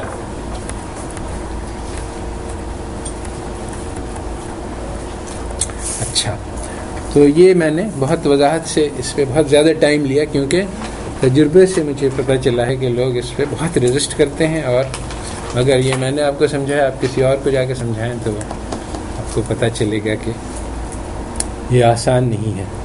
ہو سکتا ہے کہ ابھی بھی لوگ سمجھے نہیں ہوں، مگر ڈسکشن میں پھر یہ بات بعد میں دیکھی جائے گی. اچھا، تو یہ بات کہ ہمارا مقصد وہ محنت ہے جس کے ذریعے سے دین زندہ ہوتا ہے، یہ بہت یعنی ڈفرینٹ ہے from any conception of knowledge. کیونکہ جو علم جس کو ویسٹ میں یعنی بتلایا گیا کہ یہ علم ہے، وہ ایک کتابی چیز ہے. نالج کا ڈیفینیشن ہی جو آج کل معروف ہے وہ یہ ہے کہ اس کو کہتے ہیں ٹرو جسٹیفائڈ بلیف، کہ کسی حقیقت کے بارے میں علم ہو جانا. تو چنانچہ وہ چیز ہے جو کتابوں کے ذریعے سے پڑھائی جا سکتی ہے. مگر جو بات میں کہہ رہا ہوں وہ کتابوں کے ذریعے سے پڑھائی نہیں جا سکتی، کیونکہ وہ تو ایک محنت کا نام ہے. تو پرانے زمانے میں اس بات کو بھی یعنی ایکچولی ارسطاٹل نے پہلی مرتبہ کہا تھا کہ علم کی 3 قسمیں ہیں. ایک ایپسٹیم ہے جو سائنٹیفک نالج ہے، جو کتابوں کے ذریعے سے، تھیوریٹیکل نالج ہے، کتابوں کے ذریعے سے پڑھائی جا سکتی ہے. ایک پریکٹیکل نالج ہے، اس کو اٹھا کے رکھو. تو پریکٹیکل نالج جو ہے وہ آپریشنلی سکھلائی جاتی ہے. اگر میں کہوں کہ سرجری کرنی ہے تو اب اس کا یعنی میں کہوں کہ یہ کتاب پڑھ لو، اس میں سارا طریقہ بتلایا ہے، آپ اس کو پڑھ لیں، اس کے بعد کہیں گے چلو بھائی چھری اٹھاؤ، تو وہ بیچارہ تو گیا. چاہے آپ کے پاس پرفیکٹ کتاب ہو، اس میں ہر چیز 100% کریکٹلی اس نے بتلائی ہوئی ہو کہ کیسے سرجری کرنی ہے، اگر آپ چھری اٹھا کے کریں گے تو یو آر گون. کیونکہ وہ نالج جو ہے وہ کتاب کے ذریعے سے دی نہیں جا سکتی. وہ ایکسپیرینشل نالج ہے. ایک ماہر سرجن آپ کے ساتھ بیٹھے گا، کہے گا کہ یہ کرنا ہے، اور یہ جو تمہیں نظر آ رہا ہے کتاب میں بتلایا گیا کہ یہ وہ ایپیتھیلیل ہے، یہاں سے وہ وین آ رہی ہے، اس کو خبردار یاد کرنا، اس کو نہیں کاٹ دینا ورنہ وہ خون نکل آئے گا وغیرہ وغیرہ. تو جو پریکٹیکل ایکسپیرینس ہے وہ اس طرح سے نہیں سکھلایا جا سکتا ہے. تو جو اور اللہ تعالیٰ نے بھی اسی بات کی طرف اشارہ کیا ہے کہ والذین جاہدوا فینا لنہدینہم سبلنا، کہ جب انسان محنت کرے گا تو پھر ہم اس کو راستے دکھلائیں گے. تو جو اسلامک اکنامکس ہے وہ اگر ہم محنت کریں گے کہ اللہ تعالیٰ کے احکام ہماری زندگی میں آ جائیں اور معاشرے میں رائج ہو جائیں، تو پھر وہ طریقے جس کے ذریعے سے یہ کام ہونا ہے وہ ہمیں سمجھ میں آئیں گے. اللہ تعالیٰ اس معاملے میں ہماری رہنمائی کریں گے. جب تک ہم کتابوں میں پڑھتے رہیں گے تب تک اس سے ہمیں اسلامک اکنامکس نہیں سیکھ سکتے. ویسٹرن اکنامکس سیکھ سکتے ہیں کہ وہ بالکل ایک وہ پورا ایک کتابی سسٹم ہے جس کا حقیقت سے کوئی تعلق ہی نہیں، تو اس کو سیکھنے میں کوئی مسئلہ نہیں ہے. مگر اسلامک اکنامکس سیکھنے کے لیے پریکٹیکل کام کرنا پڑتا ہے. جو لاسٹ سیمسٹر ہم نے کئی پریکٹیکل پروجیکٹس کروائی تھی اس کلاس میں، کہ تو انشاءاللہ اس بار بھی کروائیں گے. تو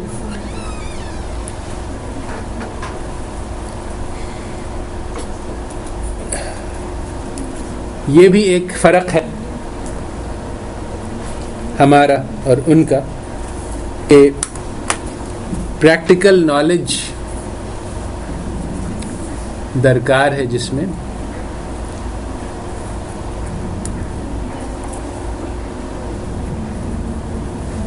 عمل سے ہوگا کام. مثلا زکوٰۃ لے لیں، ایک لیول پہ یہ ہے کہ اپنا حساب لگائیں کہ ہم زکوٰۃ دینے میں احتیاط کرتے ہیں کہ نہیں.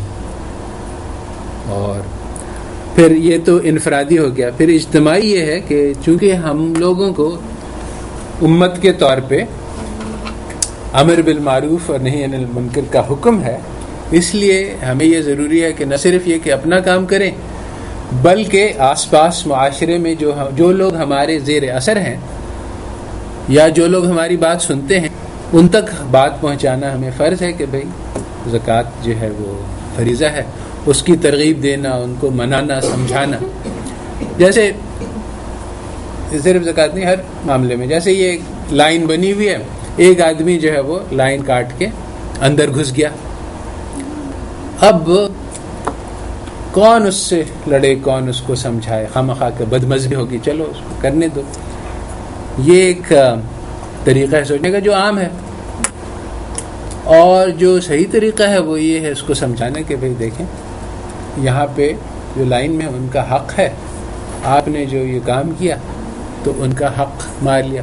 اس میں بھی یعنی ایک تو ایک اس کو ڈانٹ دینا اور لڑائی جھگڑا اور ہاتھا پائی، یہ بھی اسلام کا طریقہ نہیں ہے، بلکہ دعوت جو ہے اس کو دینا بھی ہے اور حکمت اور بصیرت کے ساتھ بھی دینا ہے کہ اس کو بات سمجھ میں آ جائے، اس کو شرمندگی ہو کے دیکھیے اتنے سارے لوگ ہیں، ان سب کا آپ نے حق مارا، اس کی قیامت کے دن جواب دہی ہوگی. اب اس کو یعنی سمجھانا یہ بھی ہمارے اوپر فرض ہے، اور حالانکہ یہ انپلیزنٹ ہے، کوئی بھی کرنا نہیں چاہتا ہے. چنانچہ جب رسول اللہ صلی اللہ علیہ وسلم کو حکم ہوا کہ اٹھو اور ڈراؤ تو وہ کملی لپیٹ کے اٹھ گئے. وہ شرمیلے آدمی تھے، ان کو یہ پسند نہیں تھا کہ وہ جا کے لوگوں کو بتائیں، مگر جب حکم آیا تو اس کی وجہ سے انہوں نے پھر سارا کام کیا. اور تو اسی طرح سے یہ جو دعوت کا کام ہے یہ محنت کا کام ہے اور بوجھ ہے. آدمی کے لیے تو یہ آسان ہے کہ کرنے تو سب کو، ہم اپنی دیکھیں، تم اپنی نبیڑ. تو یہ ہمارا جو کام ہے، جو جدوجہد کا کام ہے، اس میں جب ہم پڑھیں گے اور اس کو کرنے کی کوشش کریں گے تب وہ ہمیں علم دیا جائے گا جس کو سیکھنا ضروری ہے، جو تجربہ ہی سے آتا ہے. اور اس میں تجربہ جو ہے اس میں فیلئر بہت ضروری ہے. یعنی جو طالب علم ہے وہ علم سیکھی اس وقت سکتا ہے جب تک وہ غلطی کرے گا. غلطی کیے بغیر صحیح چیز سمجھ میں نہیں آتی ہے. اس لیے یعنی دونوں چیزیں ضروری ہیں. ایک تو یہ کہ محنت کرے، جدوجہد کرے، اس میں غلطی ہوگی تو پھر اس کی اصلاح ہوگی. ایک تو یہ کہ وہ ٹرائی اگین، کہ بار بار کوشش کرنا ہے، محنت کرنا ہے.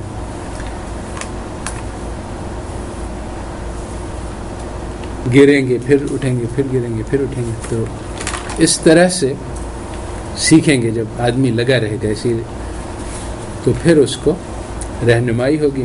اور جو آسانی سے ہار مان لے تو وہ کوئی چیز نہیں سیکھ سکتا ہے. اچھا پرابلم سالو کرنے کی کوشش کی، نہیں حل ہوا، چلو یہ میرے بس ہی میں نہیں ہے، اس کو چھوڑ دو. تو محنت کرنا، چاہے اس میں فوراً کوئی نتیجہ نہیں نظر آئے، یہ بہت ضروری ہے کسی بھی چیز کو سیکھنے کے لیے. تو یہ ہماری جو میتھڈالوجی، یہ اس کے معنی کہ جو ہم جس چیز کو ہم نالج کہتے ہیں وہ ڈیفرنٹ ہے فرام اس چیز کو جس کو ویسٹ نالج کہتا ہے. ویسٹ نالج کتابی ہے اور اس سے کچھ ہوتا نہیں ہے. اور یہ آپ کے سامنے ہے آنکھوں کے کہ یعنی اتنے سارے لوگ جو ہیں وہ تھیسس لکھ رہے ہیں اور یعنی بڑے بڑے ریسرچ آرگنائزیشن ہیں، کچھ بھی نہیں ہو رہا ہے ان کا. یعنی FDI اینڈ گروتھ، یعنی اللہ بلا پتہ نہیں کیا کیا تھیسس لکھی جا رہی ہے، اس کا کوئی اثر نہیں ہے، کیونکہ وہ اس کا مقصد ہی نہیں ہے اثر کرنا. سو بس ایک کتابی نالج ہے. آپ کا مقصد یہ ہے کہ کتابوں کا انبار لگ جائے لائبریری میں، اگلے والے اسٹوڈنٹ کو مصیبت ہو کہ اس کو اور زیادہ پڑھنا پڑے، اور باقی دنیا میں کوئی اثر نہیں ہو. اور زیادہ مشکل میتھمیٹکس ہو، اس سے بھی زیادہ مشکل ہو، اس سے بھی زیادہ مشکل ہو. اس کا کیا فائدہ ہے کسی کو کوئی پتہ نہیں، نہ وہ بتلا سکتا ہے نہ سمجھا سکے. بھائی یہ میں نے فارمولا نکالا ویسے کسی ایک انسان ہے دنیا میں جس کو پیدا ہوا نہیں. تو اس قسم کی نالج پڑھائی جا رہی کیونکہ یہ ویسٹ والے اس کو نالج کہتے ہیں اور ہم جو ہیں وہ لکیر کے فقیر ہیں جو وہ کہتے ہیں اس پہ آنکھیں بند کر کے آمنا صدق نہ کیا ہوا تو اس کو ہم نالج مان رہے ہیں جو کہ کوئی چیز ہی نہیں. تو ہماری میتھڈ واٹ از نالج یہ الگ ہے, اس کو حاصل کیسے کیا جاتا ہے یہ بھی الگ ہے. ہم کتابیں پڑھ کے یہ نالج حاصل نہیں کر سکتے. ہمیں اللہ تعالیٰ کے احکام کو اپنی زندگی میں زندہ کرنا ہے تو اس کے لیے جد و جہد کرنی ہوگی, اپنے نفس سے مقابلہ کرنا ہوگا. جب یہ ہم نے بات کہی تو ہم نے آلریڈی مائکرو اکنامک تھیوری سے انکار کر دیا کیونکہ مائکرو نفس سے مقابلہ نہیں سکھلاتے, وہ تو نفس کو میکسیمم مطمئن کرنا سکھلاتی ہے. تو پوری کی پوری تھیوری جو ہے وہ یہیں پہ ختم ہو گئی جب ہم نے کہا کہ جد و جہد میں اپنے نفس سے مقابلہ کرنا ہوگا, اللہ کے حکموں کو ماننا ہوگا. اللہ تعالیٰ کہتے ہیں کہ اسراف نہیں کرو, ہمارا دل چاہتا ہے کہ کریں, اور لگژری اور تبذیر نہیں کرو اور ہمارا دل چاہتا ہے کہ ہم کریں تو ہم اب اس کو روک دیں گے. اب وہ یوٹیلٹی میکسیمائزر کہتا ہے کہ جو دل چاہتا ہے وہ کرو, اور قرآن کہتا ہے کہ جو لوگ اپنی ہوا پہ یعنی اپنی آئیڈل ڈیزائرز کو فالو کرتے ہیں وہ تو جہنم میں جائیں گے. تو سیدھی سیدھی بات ہے کہ میکسیمائزیشن اور یوٹیلٹی تو کسی طرح سے روا نہیں ہے. تو نالج کیا ہے یہ ہمارے میں فرق ہے, کیسے حاصل کی جاتی ہے یہ ہمارا فرق ہے. اب جو نیکسٹ ٹاپک ہے وہ اسی کے کہ یہ ہماری جو محنت ہے یہ اس میں ایک ڈویلٹی ہے, دو رخ پہ محنت ہوتی ہے ایک ساتھ. اور یہ سورہ مزمل سے ثابت ہوتا ہے کہ اس میں کہا گیا ہے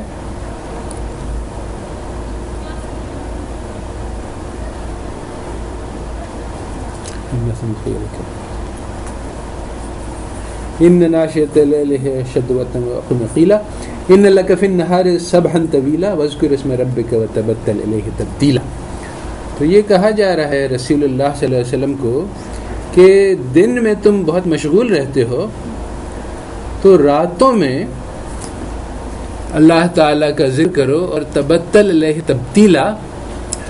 اس کا مطلب یہ ہے کہ باقی سارے رشتے توڑ کر اللہ تعالیٰ سے رشتہ جوڑو, یعنی یکسو ہو کر اللہ تعالیٰ کی عبادت کرو.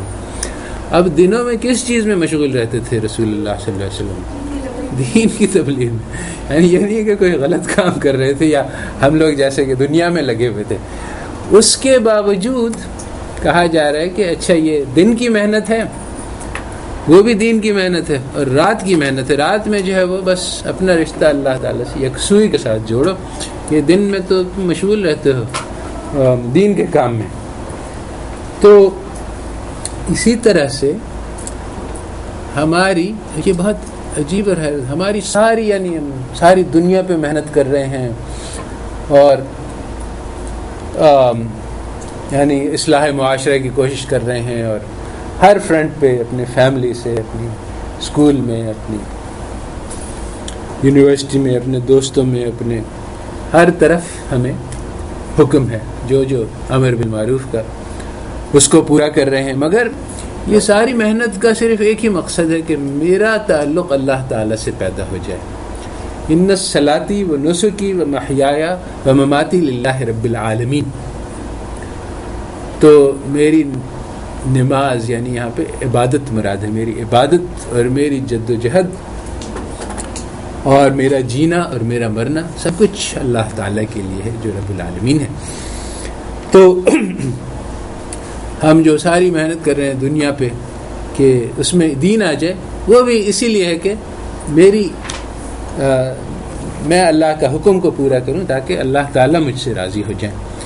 تو ایک طرف یعنی یہ جس کو کہیں کہ میکسیمم سیلفشنس سے زیادہ ہو ہی نہیں سکتا, بس حالانکہ نظر آتا ہے کہ میں اور لوگوں پہ محنت کر رہا ہوں مگر مقصد صرف اپنے آپ کو بچانا. مگر ڈویلٹی ہے, اس میں دونوں چیزیں ایک ساتھ لے کے چلنی پڑتی ہیں, ساتھ ساتھ. یعنی وہ انسان کی وہ ہمدردی جو رسول اللہ صلی اللہ علیہ وسلم کے پاس تھی کہ اے میرے نبی تم کیا اپنے آپ کو غم سے ہلاک کر ڈالو گے اگر یہ لوگ تمہاری بات نہیں مانتے. کافروں کے لیے اتنی محبت ہے, اتنی درد ہے کہ وہ یعنی ان کا دل غم سے اتنا بھرا ہوا ہے کہ اللہ تعالیٰ ان کو تسلی دے رہے ہیں. اور اللہ تعالیٰ نے سورہ شعراء میں لکھا ہے کہ یہ شاعر جو ہیں یہ بہت ایگزیجریٹ کرتے ہیں, بہت بڑا چڑھا کے بات کہتے ہیں. تو یعنی یہاں پہ اللہ تعالیٰ بڑا چڑھا کے بات نہیں کہہ رہے ہیں, بلکہ واقعی یعنی رسول اللہ صلی اللہ علیہ وسلم کے دل میں اتنا غم تھا کہ اس سے وہ ہلاک ہوئے جاتے تھے. تو یہ اسلام میں کئی جگہ پہ بالکل اپوزٹ چیزوں کو ایک ہی جگہ پہ جمع کرنا ہوتا ہے. یعنی ایک طرف شدید کنسرن لوگوں کے لیے, شدید محبت, شدید یعنی ان کی طرف ان کے غم کو اپنا غم سمجھنا, جیسے کہ ہماری نبی کی صفت تھی کہ کہا کہ ہم نے تمہارے پاس نبی بھیجا ہے عزیز علیہ ما عنتم, کہ اس کو گراں ہے بہت سخت جو تمہارے اوپر جو تکلیف پریشانی آتی ہے, وہ اس کا احساس یعنی اس کی گرانی رسول اللہ صلی اللہ علیہ وسلم کو ہوتی ہے کہ وہ ساری امت کے غم جو ہے وہ ان کے دل پہ اثر کرتا ہے. تو یہ یعنی دوسروں کا غم گسار جس کو کہتے ہیں, ٹو دی ایکسٹریم, دوسروں کا غم اپنانے والا اور ان کی درد کو اپنا درد سمجھنے والا. اور ساتھ ساتھ یہ کہ یہ سارا محنت جو ہے وہ صرف اس لیے کہ اللہ کا حکم ہے اور میری نجات ہو جائے کسی طرح سے, میرا دل کے اندر جو پردے پڑے ہوئے ہیں, کالک آئی ہوئی ہے. تو اس کو کہتے ہیں یعنی ڈویلٹی, دونوں چیزیں ایک ساتھ. دن کی محنت بھی ہے جو مخلوق پر ہے, اور رات کی محنت جو خالق پر ہے. تو یہ جو رات کی محنت ہے یہ ہماری یعنی مائکرو اکنامکس ہے, انڈیویجول لیول ایفرٹ. اور جو دن کی محنت ہے وہ عام طور پہ اجتماعی ہوگی, یعنی میکرو لیول ایفرٹ. اب جو میکرو ہے اس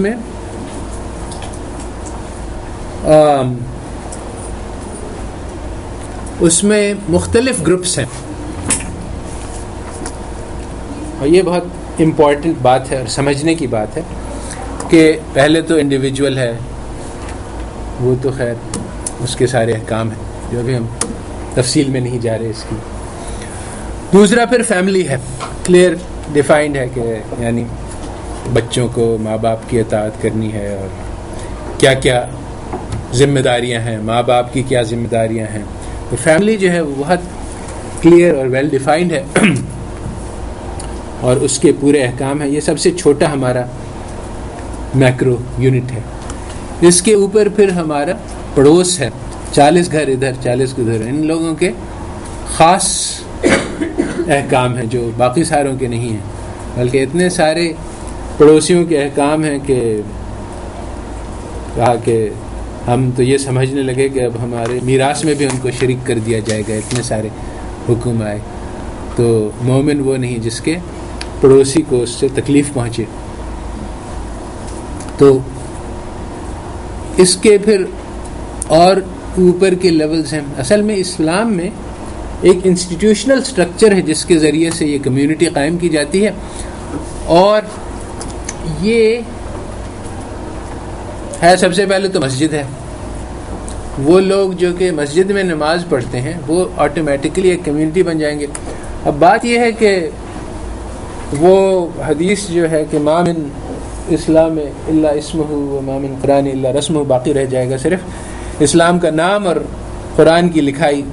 وہی ہے کہ آج ہمارے پاس مسجد تو موجود ہے, اس میں نماز بھی پڑھتے ہیں لوگ, مگر صرف ایک شکل قائم ہے اس سینس میں کہ میں 10 سال سے اپنی مسجد میں نماز پڑھ رہا ہوں اور بہت سارے لوگ ہیں وہاں جو یعنی روزانہ 5 بار ایک دوسرے کو دیکھتے ہیں مگر ایک دوسرے کا نام بھی نہیں جانتے.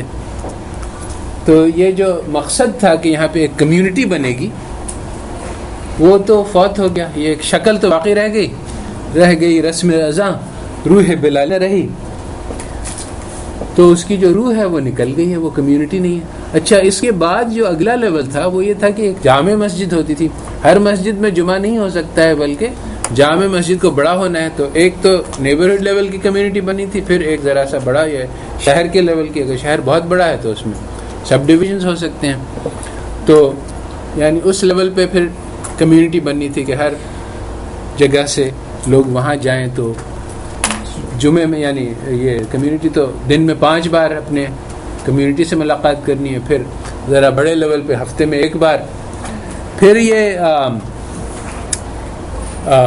عید ہے. عید پہ جو ہے وہ اور بڑا اجتماع ہے، وہ بھی مقامی ہی ہے. پھر یہ بقرعید ہے، اس میں ساری امت کا اجتماع ہے. تو یہ بالکل کلیئر کٹ ہائرارکی ہے کہ کیسے یعنی چھوٹی کمیونٹی اس سے بڑی، اس سے بڑی، اس سے بڑی. ہر لیول پہ یعنی ایک انسٹیٹیوشنل سٹرکچر ہمارے پاس ہے جس کے ذریعے سے ہم یونٹی حاصل کر سکتے ہیں. وہ انسٹیٹیوشنل سٹرکچر جو کا تو موجود ہے، مگر اس کی روح ختم ہو گئی، جان نکل گئی. اس کے کسی کو پتہ ہی نہیں کہ یہ کس مقصد کے لیے ہمیں دیا گیا. مگر ابھی تک اللہ کا شکر ہے کہ شکل تو قائم ہے، اس میں پھر سے روح اللہ تعالیٰ چاہے تو پھونک دیں. تو سمجھنے کی بات یہ ہے کہ اس وقت جو کوشش ہو رہی ہے وہ غلط لیول پہ ہو رہی ہے. یعنی نیشنل لیول پہ کوشش اسلام کے خلاف ہے. اور یہ نیشنز 2 باتیں سمجھنے کی ضرورت ہے. ایک تو یہ کہ یہ نیشنز کیسے وجود میں آئے، خود بخود نہیں آئے، یعنی بلکہ یہ کافروں نے انوینٹ کیا ہے یہ چیز. پہلے تو جو آرگنائزیشن سے سٹی لیول پہ ہوتا تھا، ایک شہر ہوتا تھا، ہر شہر جو ہے وہ ایک طرح سے انڈیپینڈنٹ ہوتا تھا، آپس میں جو ہے وہ ان کا تعلق تو ہوتا تھا اور یعنی ایک کلیکشن ہوتا تھا، مگر بیسیکلی انڈیپینڈنٹ گورننس تھا، یہ ایک یونٹی نہیں تھی. تو میکیویلی کے زمانے سے یہ بات شروع ہوئی کہ وہ جو سٹیز تھیں وہ انہوں نے دیکھا کہ اگر ہم لوگ یونائٹ کر جائیں تو ہمارے پاس پاور زیادہ ہو جاتا ہے، تو پھر ہم دوسروں پر قبضہ حاصل کر سکتے ہیں. اور میکیویلی نے یہ بات کہی کہ دیکھو رول کے 2 طریقے ہوتے ہیں. ایک طریقہ ہوتا ہے محبت کے ذریعے سے کہ لوگ تم کو چاہیں گے اور اس لیے تمہاری اطاعت کریں گے. دوسرا ہے خوف کے ذریعے سے کہ تمہارا ڈنڈا اتنا مضبوط ہوگا کہ لوگ ہمارا حکم آئے گا تو ڈر کے مارے تمہاری اطاعت کریں. تو اس نے کہا کہ یہ ڈر والا طریقہ جو ہے نا یہ زیادہ افیکٹو اور ایفیشینٹ ہے، اور یہ محبت والا طریقہ چلتا نہیں ہے صحیح. تو اس وقت سے پھر یورپ میں پولیٹیکل تھیوری اسی بنیاد پہ چلی کہ ہم زور کے ذریعے سے اپنی بات منوائیں گے. تو یہ نیشن کی کانسیپٹ انویٹ ہوئی اور یہ پتہ چلا کہ یعنی لوگوں کو زبردستی جوڑ دیا گیا ہے. ایک ایسی یونٹی کریٹ ہوئی جو نہیں تھی، یعنی پہلے موجود نہیں تھی لوگوں کو. یعنی جیسے برٹن ہے، انگلینڈ ہے، تو انگلینڈ کا کوئی تصور نہیں تھا، وہ الگ الگ شہر تھے، ہر کی اپنی معاشرت تھی، اپنے طریقہ تھا، اپنی زبان تھی، یعنی لہجہ الگ ہوتا تھا ہر جگہ کا، اور آپس میں ان کا یعنی ایک جیسے تاجروں کا تعلق ہے کہ ہم وہاں ٹریڈ کرنے جا سکتے ہیں. پھر وہ یونٹی بنی تو وہ اس میں یعنی اکنامک اسٹرینتھ بہت زیادہ پیدا ہوئی اور اس کے ذریعے سے وہ اپنا زور چلا سکے. اور ساری دنیا پہ یہ جو فارم ہے نیشن سٹیٹ کا یہ بہت پاورفل ثابت ہوا، اور اس نے یعنی ساری دنیا میں لوٹ مار کرنے میں بہت فائدہ دیا ان لوگوں کو. تو چنانچہ انہوں نے یہ پریچ کرنا کیا اپنی آئیڈیالوجی کے اسی بیسس پہ انسان کو آرگنائز کرنا چاہیے کہ نیشنلٹی ہو، اور اس کے انہوں نے باضابطہ یعنی طریقے بنائے. مثلا پوئٹری ہے کہ lives there a man with a soul so dead. اس نے یعنی لوگوں کو ترغیب دی گئی کہ اپنے آپ کو انگلش کے طور پہ سوچو اور پھر اپنی قوم پہ اپنے ملک پہ مرنے کے لیے بھی تیار ہو جاؤ، کیونکہ یہ ضروری تھا جنگیں لڑنے کے لیے کہ لوگوں کو یعنی یہ ایک بت بنایا گیا اور اس کی پرستش سکھلائی گئی. اور مسلمان نے کبھی اس بات کو یعنی بہت زمانے تک اس بات کو تسلیم نہیں کیا جب یہ اتا ترک آیا تو اس نے یہ کہنا شروع کیا کہ ترک ایک قوم ہے اور تم لوگوں کو اپنے آپ کو ایک قوم کی طرح سے سوچنا چاہیے. تو مسلمانوں نے اس سے بہت انکار کیا اور اس کے اوپر یعنی خاصا یعنی پروپیگنڈا خرچ ہوا. یہ لفظ ترک جو ہے یہ جاہل اور گنوار کے لیے استعمال کیا جاتا تھا. تو اس کو نیشنل آئیڈینٹی بنانا آسان نہیں تھا, مگر بنائے انہوں نے, سلوگنز بنائے اور بہت سارے طریقے اختیار کیے کہ ترکوں کو احساس دلایا جا کہ تم ترک ہو, ورنہ وہ کہتے تھے کہ ہم تو مسلمان ہیں, یہ ترک کیا ہوتا ہے. اسی طرح سے لارنس آف عربیہ کو بھیجا گیا سعودیہ میں کہ وہ عربوں کو یہ بات سمجھائے کہ تم عرب ہو, وہ ترک ہیں, یہ تمہارے اوپر ناجائز حکومت کر رہے ہیں. اور بہت سارے لوگوں نے اس کے خلاف کیا. یہ جو اقبال کا مشہور شعر ہے کہ کیا خوب امیر فیصل کو سنوسی نے پیغام دیا, تو نام و نسب کا حجازی ہے پر دل کا حجازی بن نہ سکا. تو امیر فیصل نے کیا پیغام دیا تھا اس کو؟ اس نے یہ پیغام دیا تھا کہ یہ ترک ہمارے اوپر حکومت کر رہے ہیں, تم بھی ہمارے ساتھ مل کے ان کے ساتھ بغاوت کرو تاکہ ہم آزاد ہو جائیں اور ہم اپنی. تو اس نے کہا کہ بھئی یہ کیا بات ہوئی, ترک ہیں اور عرب ہیں اور یہ ہم سب مسلمان ہیں. تو یہ یعنی میسج کہ تم عرب ہو, اصل میں وہ برٹش کی لکھی ہوئی یعنی پالیسی تھی. ان کو بہت اس بات کی پریشانی تھی اور گھبراہٹ تھی کہ اگر ہم نے کبھی ترکی کے خلاف ایکشن لیا جیسا کہ وہ چاہ رہے تھے, تو وہاں جو خلیفہ بیٹھا ہوا ہے وہ اگر یہ اعلان کر دے گا کہ اب انگریز کے خلاف جہاد فرض ہے, تو ہماری تو ساری کالونیز جاتی رہیں گی, کیونکہ مسلمان جو ہے وہ اس فتوے پہ پھر کہے گا کہ ٹھیک ہے اب کرنا ہے. یعنی باقی یعنی برٹش جب راج آیا تو اس پہ علماء نے فتویٰ دیا کہ یہ ٹھیک ہے, اس کو قبول کیا جا سکتا ہے. تب مسلمان جو ہے انہوں نے, اور بغاوت کرنے کی ضرورت نہیں ہے. اس کے بھی کئی وجوہات ہوئے. بہرحال تو ان کو کافی خوف تھا اس کا, تو انہوں نے کہا کہ اس کے خلاف انہوں نے یہ پالیسی بنائی کہ ہم یہ کریں گے کہ ایک نیا خلیفہ بنائیں گے جو ہمارا پٹھو ہوگا اور وہ عربستان میں ہوگا. تو انہوں نے کہا کہ عربوں کو ہم بغاوت کروائیں گے, ان کو سپورٹ کریں گے اور ان میں سے ایک خلیفہ کھڑا کر دیں گے جو ہمارا ہوگا, اور وہ چونکہ کعبہ اس کے پاس ہوگا اس لیے اس کو مسلمان اس کی اتھارٹی تسلیم کریں گے. تو پورا یہ لارنس آف عربیہ کا یہی مشن تھا کہ وہ جا کے عربوں کو بغاوت پہ اکسائے, اور وہ اس میں کامیاب ہو گیا. اس نے کچھ عربوں کو اپنے ساتھ ملا لیا اور پھر یہ عرب نیشنلزم کی مہم چلی. تو یہ جو دو چیزیں, ایک تو یہ نیشن کی کانسیپٹ, اس نے اتنا نقصان پہنچایا انسانیت کو کہ سوچا بھی نہیں جا سکتا ہے. یعنی دو نیشنز کو بس اس بات پہ لڑا دیا کہ بس تم فرینچ ہو اور تم برٹش ہو اور جرمن ہو, اور یورپ میں تو 300 سال تک آپس میں وہ جنگ کرتے رہے اسی نیشن کی کانسیپٹ پہ.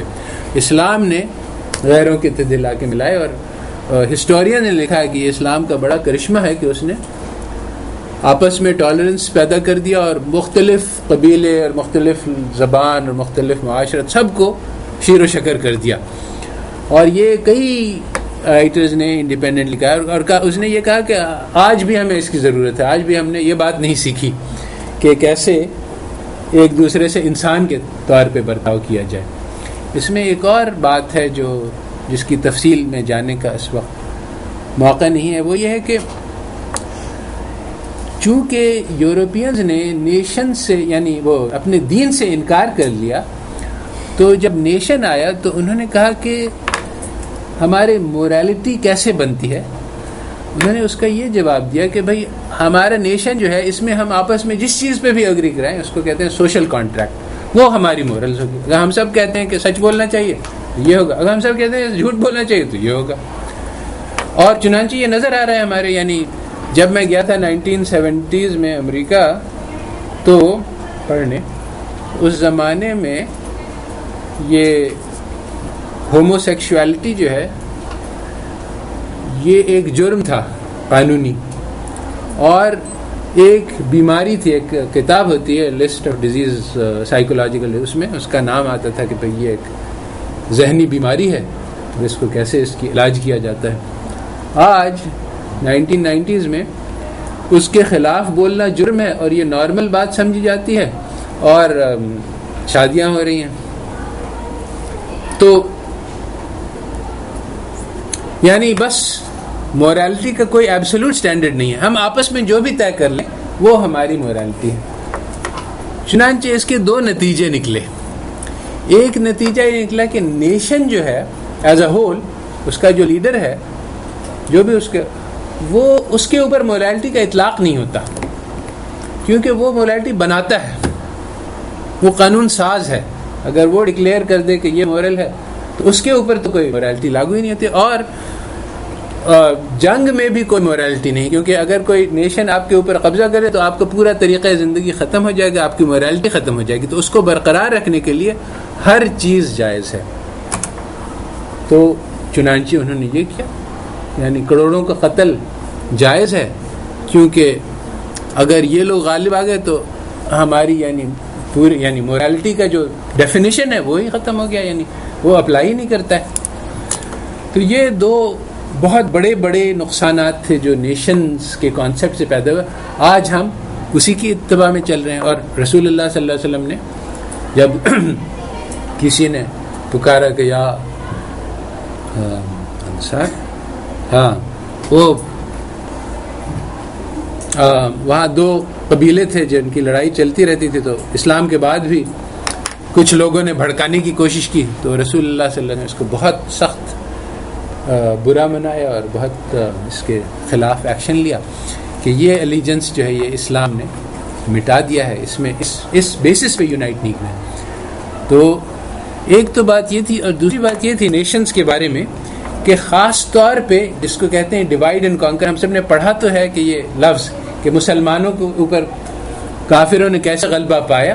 تو ڈیوائڈ اینڈ کانکر میں یہ بھی بات ہوئی کہ مختلف نیشنز بنائے گئے مسلمانوں کے, خاص طور پہ نقشے سے لکیر بنا کے کہ یہ عراق ہوگا, یہ فلانا ملک ہوگا, یہ فلانا ملک ہوگا, جس کا کوئی یعنی کانسیپٹ نہیں تھے, نہ مسلمان میں آپس میں تھی. بس روس میں جب ترک مملکت کے بڑے حصے آئے تو انہوں نے پھر ان کو بہت خدشہ تھا کہ یہ مسلمان ہمارے خلاف بغاوت کریں گے, تو ان کو توڑنا ضروری ہے. تو بالکل یعنی آپ کی یعنی لکھی ہوئی پالیسیز دیکھ سکتے ہیں کہ اچھا تم جو ہے وہ قذاق قوم ہو, تمہاری یہ زبان ہے, پوری زبان ڈیفائن, تمہاری یہ کلچر ہے, تمہارے یہ ڈانس ہوتا ہے, تمہارے یہ تاریخ ہے پوری, یعنی ان کے کلچر اور اسی طرح سے وہ جارجینز ہیں اور وہ دوسری قوم ہے, سارے اس کو بانٹ دیا گیا کہ اور ان کو کتابیں دی گئی, ان کو بتلایا گیا کہ یہ تمہاری آئیڈینٹی ہے, تاکہ وہ یہ نہ سوچیں کہ ہم سب مسلمان ہیں. اور تو یہ نیشن کو مسلمان کے خلاف ہتھیار کے طور پہ استعمال کیا. اب ہم